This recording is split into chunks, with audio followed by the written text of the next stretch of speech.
Okay, here we go. And we are live. So, wrong one. Try this. There we go.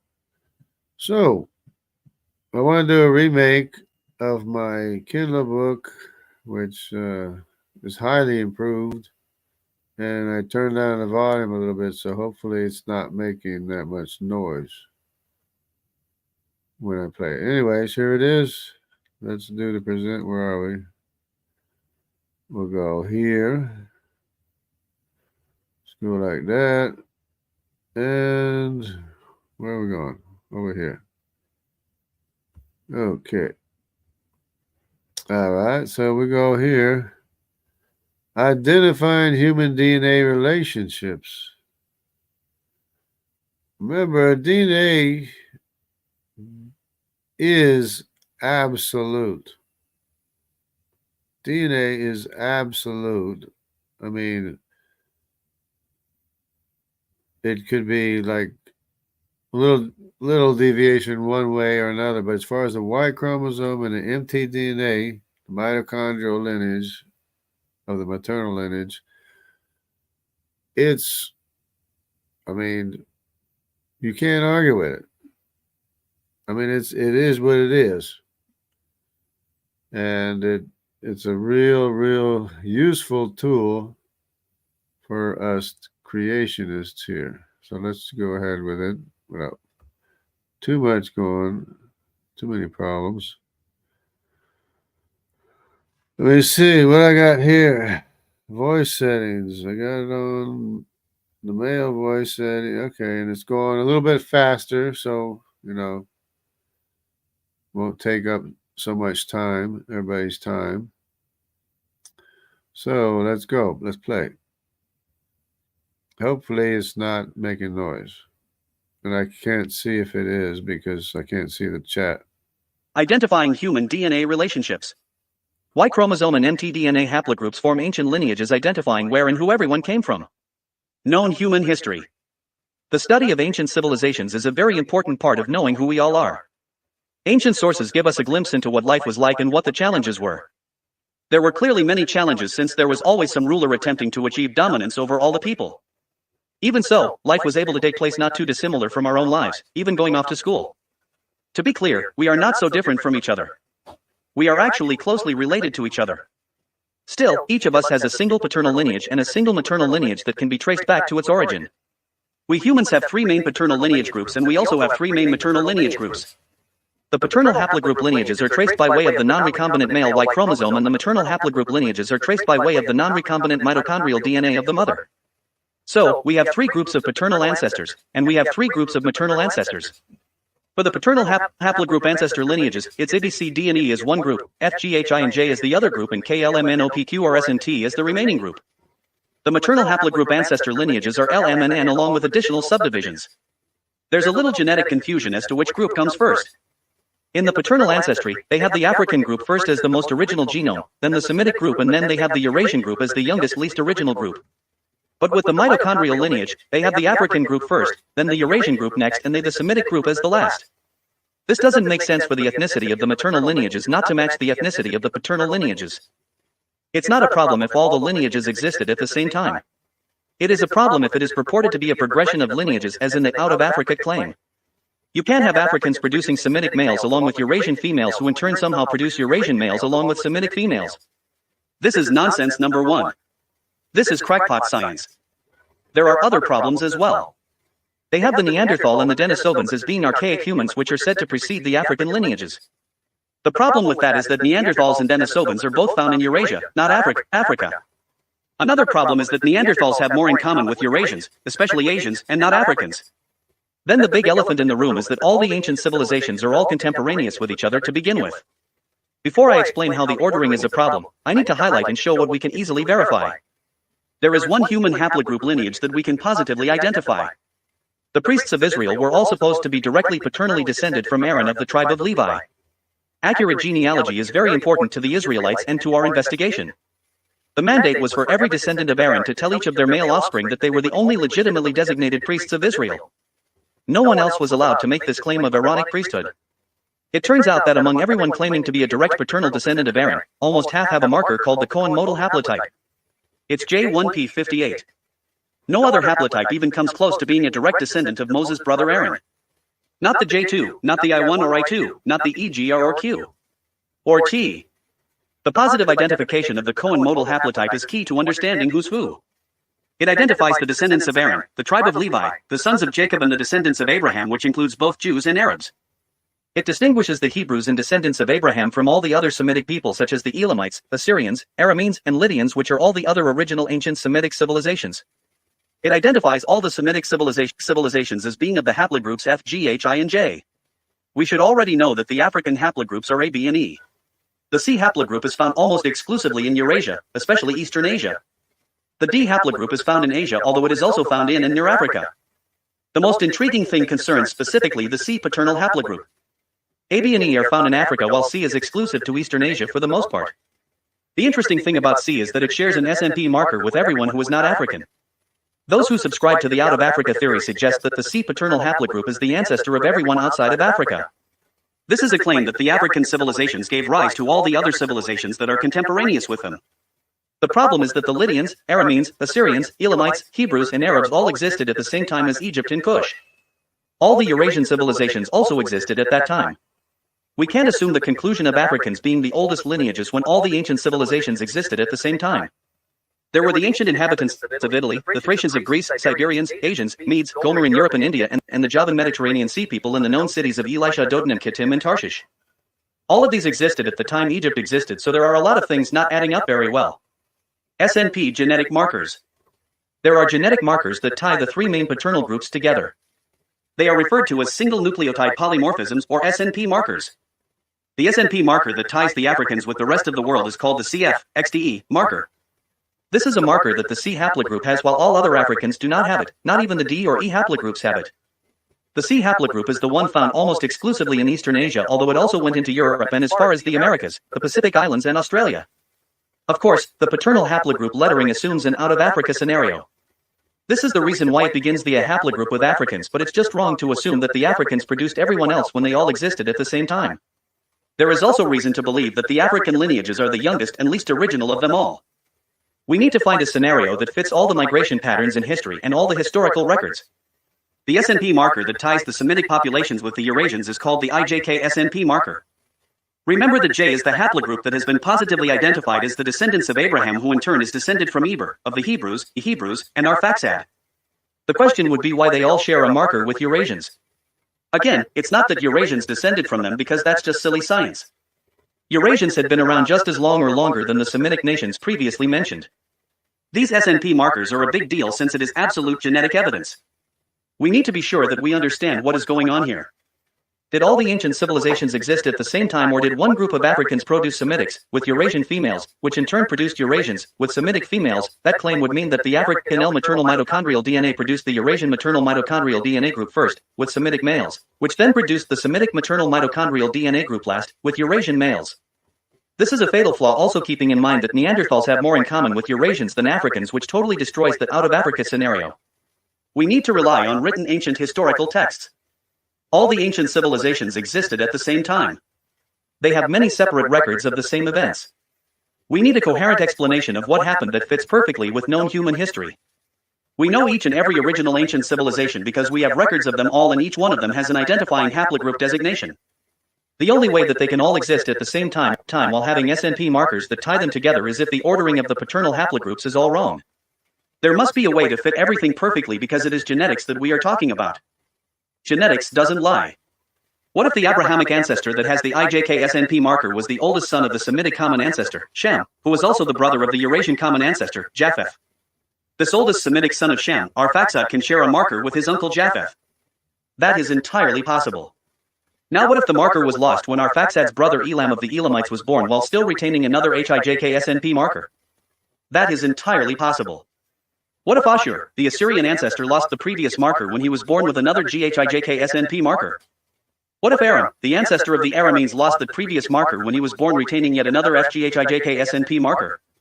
Now what if the ancestor of the C paternal haplogroup retained the CF SNP marker that was then lost to all his younger brothers and cousins? This is entirely possible, and it fits perfectly with the known human history perfectly. This means that the main haplogroup designations are assigned exactly backwards. Now let's see what really happened. Remember the C paternal haplogroup all by itself in Europe, Mesopotamia, Asia, America, Australia, and the Pacific Islands? That ancestor would have had to have been some kind of very great king early on when history began. What great king was there in Mesopotamia, the cradle of civilization, who had a common ancestor with Africans? This is very important. C is related to Africans. He's right in the middle of Africans A, B, C, D, and E. There must have been a very great king, I mean really great, from the beginning who had very many sons. Can anyone think of a name? Think. How about Nimrod the son of Cush? Boom. It can't possibly be anyone else who was the great ancestor of every male descendant around the world with a C paternal haplogroup which is closely related to the A and B found in Africa. Okay, we have been able to positively identify the J paternal haplogroup and the C paternal haplogroup with known recorded human history. This is going to explain a lot. For decades historians, anthropologists, and genealogists have been going back and forth on what the identity of the Olmec population was. They clearly had Asian features at times and sometimes they had features resembling Africans? No. There has never been a consensus that they were somehow related to Africans. That's just silly. Humph. They look more Polynesian, but were they Polynesian?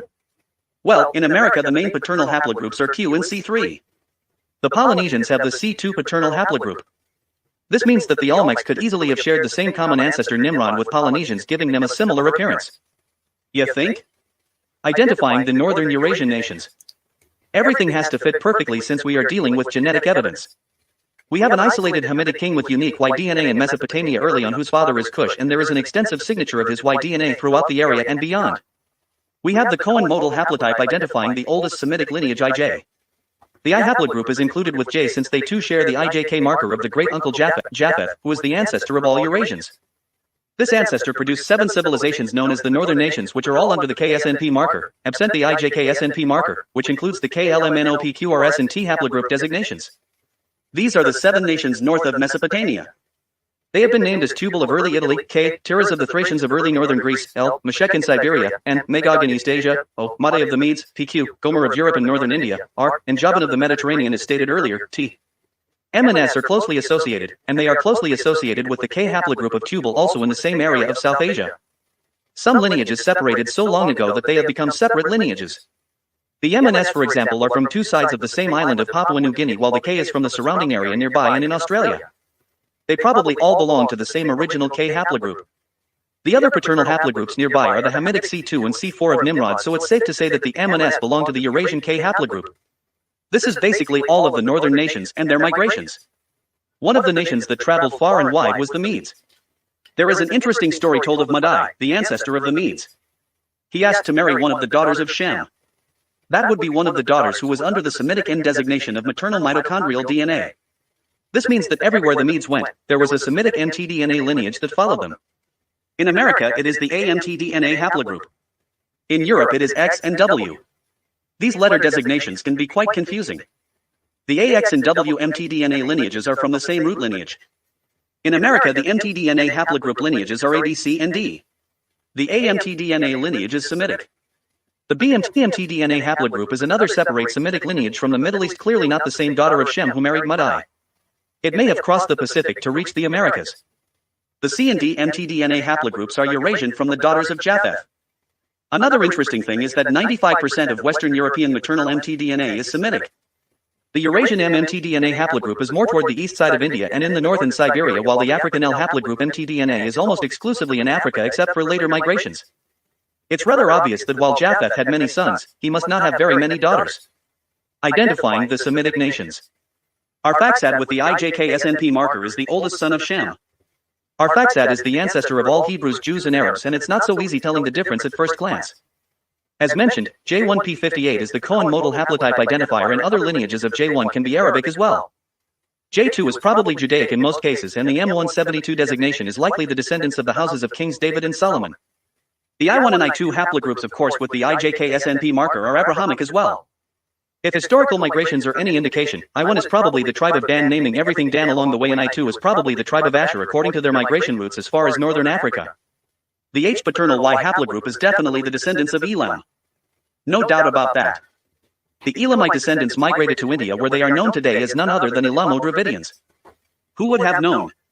Gypsies and Romani are also H descendants of Elam, and they also claim to be Judaic, and in fact they do have a significant amount of J2, second only to the majority H haplogroup in their populations as well. So much of human history is falling into place. It almost seems as if someone has been trying to keep genetic information a secret language that only academics can understand. Keeping in mind that the main paternal haplogroup designations are backwards, the G haplogroup is Assyrians descended from Ashur who became their ancestor god as is common among pagan nations.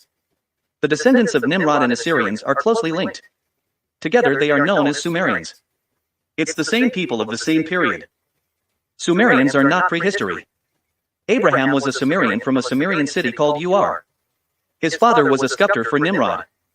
Abraham had a run-in there with Nimrod because of the idols that his father made. One thing people must realize is that all the ancient civilizations existed at the same time. It's almost like academics hate the reality and hate the truth. The Arameans have the designation of F. The F means several different things. The CF marker means C, Nimrod, and F which is FT. FGHIJKLMNOPQRS&T. The F is also its own lineage, in fact it's at least 2 or 3 lineages. It's very confusing. So, F can be the Aramean descendants of Aram and F can also be the Lydians descended from Lud. In fact, there are 2 separate F lineages that are not even connected to each other. That's it for the Semitic descendants of Shem. There's a lot of ancient history that we need to know to understand our genetics. I suppose this book is only scratching the surface of what we can learn from ancient human history. Identifying the Hamitic nations. Ham is identified as being the youngest son of Noah. Nimrod was probably the firstborn son of Cush, the oldest son of Ham considering the genetics. Nimrod's father and brothers migrated to Africa where they became the Cushites having the genetic haplogroup markers of A and B. Nimrod with the C haplogroup is technically a Cushite as well being the son of Cush except that neither Nimrod nor his descendants ever went to Africa and they most likely had Semitic wives. Semitic is not just the descendants of Abraham. The next in line genetically, although it could be backwards from here, is Phut E1 who was the ancestor of the North Africans who were the first to be called Phoenicians in earlier times. Then it's the Canaanites E2 descended from, of all people, Canaan. Go figure. These are still the original ancient civilizations. They were the first ever recorded civilizations. The story of Canaan is sad. They did go to Africa like they were supposed to as his other brothers did, and they were largely dispersed or eliminated. One of the surviving tribes, however, was called the Sinite tribe. They moved down into Sinai, named after them, and then they migrated all the way to the land of Sinim, also named after them. This land is otherwise known as Sinochina. Yet don't say. They are the only other Hamitic people in Asia, having the D paternal haplogroup, besides the descendants of Nimrod having the C paternal haplogroup. The truth is more interesting than fiction. The E3 haplogroup is the descendants of Mitzrayim, whose mother was said to be Egyptus. And now you know the rest of the story, the whole story is spelled out in DNA. This haplogroup is very large today since Mitzrayim had many sons in a great land with lots of room for expansion. It includes V12, V13, V32, V65, M81, M123 and many other notable ancient groups. DNA doesn't lie and it is very interesting when you know exactly what happened to everyone and where everyone came from. There are many surprises along the way. Each haplogroup has its own unique story. There's no reason to be afraid of learning all about all our ancestors. And there's more. Europeans are descended from Gomer, and they probably don't even know who that is. Gomer had 3 sons, so his descendants are divided up into 3 lineages. R1a is the descendants of Ashkenaz, R1b is that of Riphath, and R2 is the paternal Y chromosome haplogroup of the living descendants of Togarmah. In case you are wondering where all these ancient civilizations came from, they are the descendants of 16 lineages that are of the 16 grandsons of Noah. There is a record of these nations called the Table of Nations that lists the genealogies. You would think people would be interested in this information, but people are easily scared away from learning the truth about where we all came from. It's quite profound to realize that we are the survivors of human history. These 16 people are the ancestors of all of us and we happen to know all their names. Judaic people descended from Judah were spread all over the world historically but especially to the north, the west, and the east. If you look where the J2 paternal haplogroup is today, it is north of the Levant, west and east of the Levant. The J2 is found as far away as the land of Sinim among the Uyghur population where the Sinite Canaanite tribe lived in Sinochina. Yes, the Uyghurs are Judaic. The descendants of the tribe of Dan were the first ones to wander away from Israel since they were shipbuilders of the Mediterranean. They named everything Dan everywhere they went into Europe. This means that they are the ones with the Semitic I1 paternal haplogroup. The I2 has all the migration routes of the tribe of Asher that was closely associated with the tribe of Dan, albeit with their own paternal haplogroup lineage. I1 and I2 are referred to as Germanic when they are in fact Semitic. That's just weird. Otherwise, everyone in Europe would be the descendants of Gomer, the guy they don't even know existed, and as stated previously, 95% of Western Europeans have Semitic maternal mitochondrial DNA. For whatever reason. Semitic is not just the descendants of Abraham. Otherwise, Europeans would look Asian as some Eastern Europeans do. Many Southeast Asians have features derived from the descendants of King Nimrod, CY haplogroup, and the Canaanite Sinite tribe, DY haplogroup, both of which are Hamitic. The C and D haplogroups are also found throughout Mongolia all the way to Japan. The C haplogroup of course went all the way through North America to South America, where it remains to this day among the Warani, Wayu, and Kichwa tribes. They are the direct descendants of King Nimrod, the first king of the world. How about that? Now don't you want to know more about the history of humans? Again, this book is just barely scratching the surface of what can be known. We just can't be making up our own version of human history. We have to follow the historical records that we have. For example, I had designated Tubal as being the K paternal haplogroup as a prediction when I heard that the descendants of Tubal were among the first to live in what is now Italy. So, I went to find the DNA makeup of Italy today, and I found that 8% of the Y chromosome in central Italy today is K. I heard that the Medes moved into Europe, which I had designated as Q as a prediction, so I went to see the Y chromosome makeup of Europeans where the Medes were known to have been, and sure as day, the Q paternal Y haplogroup was there. I had designated F to cover both Lydians and Arameans as a prediction, so I looked carefully at the Simon's Genome Project diagram, and there are two separate distinct F lineages, so much so that there was another haplogroup lineage, H, between them. Everything works out perfectly. It has to, or else something is wrong. When considering the human haplogroup designations, we need to realize what we are looking at. It is the lineages of known human history going back to their origin. So what if it proves we are all descended from Noah? Is that a problem? The truth can't be the problem. We are the problem if we get in the way of the truth. What is there to be afraid of when the evidence is on your side? Be very afraid if the evidence is not on your side. As far as historical records are concerned, the Torah is very accurate as to what happened. It not only tells of the good events, but it records all the failures and losses as well, unlike many of the other historical accounts from the pagan nations around them. It places a high value on truthfulness. This is exactly what we are looking for when looking for answers to our questions. After all, it is the Cohen modal haplotype that identifies the lineages of Abraham. No other historical record was ever able to do anything like that. Dealing with all the disinformation. Now that we have been able to establish exactly where we all came from, there are still a lot of big-headed academics who think they know better than God, so to speak. Send them my way. Let's see if they can back up any of their baseless assumptions, assertions, speculations, conjectures, imaginations, confirmation biases, and fantasies. They seem to think people somehow jumped down out of the trees and began building megaliths. The dissimilarity between the Y chromosome of troglodytes and humans is very extreme. The greater diversity of the human haplogroups, both maternal and paternal, is in and near Mesopotamia, not Africa. As you move away from the cradle of civilization, the diversity of haplogroups thins out. In Africa, the paternal haplogroups are A, B, and E. That's it. And of the maternal haplogroups, it's only L. All the other haplogroups are outside of Africa. In Europe, there is R and I equal L. In the Americas, there is Q and C. In Australia, there is C and K. In Siberia, there is N, O. O. In Asia, there is mostly O and some C and D. The big-headed academics make themselves look bad in their isolated little bubble that they made for themselves, high above and far removed from the common folk. Send them my way to see if they will stoop to talk to me. The main thing is not to be afraid to tell the truth with all the evidence on your side. We survived the global flood, and we survived all the wars of the ancient civilizations. Now all we have to do is survive the onslaught and mudslinging of academia. That's why we need the shield of faith and the truth to stop all the mud being thrown at us.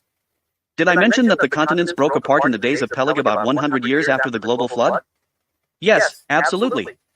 It's the reason there are glacial striations stamped like a giant seal in South America, Africa, India, and Australia, going from south to north from when they were all still connected to Antarctica. It's the reason jaguars were separated from leopards. Greater grisons were separated from honey badgers, and it's the reason why all the animals and ecosystems instantly froze and or were buried by tsunamis in the Arctic regions of North America and Siberia. This is a subject for another booklet. The truth is often stranger than fiction, and we have these big-headed academics who always get in the way of learning in truth. The Torah says that the flood water covered the highest mountain by 15 cubits. How did they know that? Sauropods are aquatic and didn't have to be inside the ark. They conglomerated on the highest sandbars that were still underwater, and the water came up to their shoulders, 15 cubits. It's so simple when you come from the Amazon jungle. Duh. I like who I am. I don't hate my ancestors. I am an I1M253 descendant of Dan, Jacob, and Abraham. I am one of the lineages closely related to the Vikings that was traced back to the Northern Alps. They could have been a part of the Vikings, considering that I do also have a considerable amount of Scandinavian autosomal DNA. Eventually they ended up in Edinburgh, Scotland, where I was able to trace my paternal lineage back to. I do also have a Jewish great-grandfather somewhere, but don't tell anyone, it's a secret. And don't make fun of my nose. I am what I am, and I'm a survivor as all of you are. That could be another booklet too as far as that goes. In conclusion, there is a lot more work to be done in genetic lineages, of course. Some people are just too afraid to go there. This paralysis is holding people back from learning the reality of their origin. There is no reason to be afraid of the facts. Get some courage and face the facts. Stand up for the truth. You have the facts on your side. All this research I have done on my own, and I am far from the greatest scholar there ever was. Surely there are many people who can add to all the things that I have found. One more story. Remember the Warani in South America that are descended from Nimrod? They killed 5 missionaries, Christians who believed in the teaching of Abraham. It was like the story of Nimrod and Abraham all over again, where Nimrod tried to kill Abraham. One of the Warani tribal members who killed the missionaries ended up becoming a Christian himself, and he adopted the son of one of the missionaries that he killed because he said that the boy didn't have any jungle skills. This event had happened basically in what was then my short lifetime, and I heard about it when I was going to school in the Amazon jungle. This could explain my interest in genetics. I was the minority growing up. I was the one who was cursed at and laughed at as I walked alone on the streets. Somehow, I still like the Brazilian people, and they usually like me when I speak their language. I am very comfortable in any part of Brazil. Depending on the politics, I wouldn't mind living there. It's not foreign to me. Portugal isn't too bad either. I was contemplating remaining in Germany too, for that matter. A lot of my friends in the army in places were islanders from Guam, Samoa, Puerto Rico, Philippines, Cuban, Mexican, etc. Anyway, I guess that's about it for right now. Okay, so that's about that. That's about it there. Let me see what we got here. There you go. Rebuke and reprove. Shalom. How you doing? And Random Green. Hello, you're inspiring to write a book. Thanks so much. Okay, that's just a remake of my attempt before. Hopefully there wasn't a huge echo like there was before. So that's about it for right now, and God bless. And hopefully this video does well, because I want to see people be informed. I want people to know the truth. And of course, the truth is that there was a global flood, there was a creation, and we do have a creator, because nothing can make itself, nothing can direct itself, nothing can order itself, and that's science. That's real science. Everything else is pseudoscience. And they're wasting their time and money, but they're serving God, learning all this information for us to use, who know the truth of God's word. God bless everybody. Take care.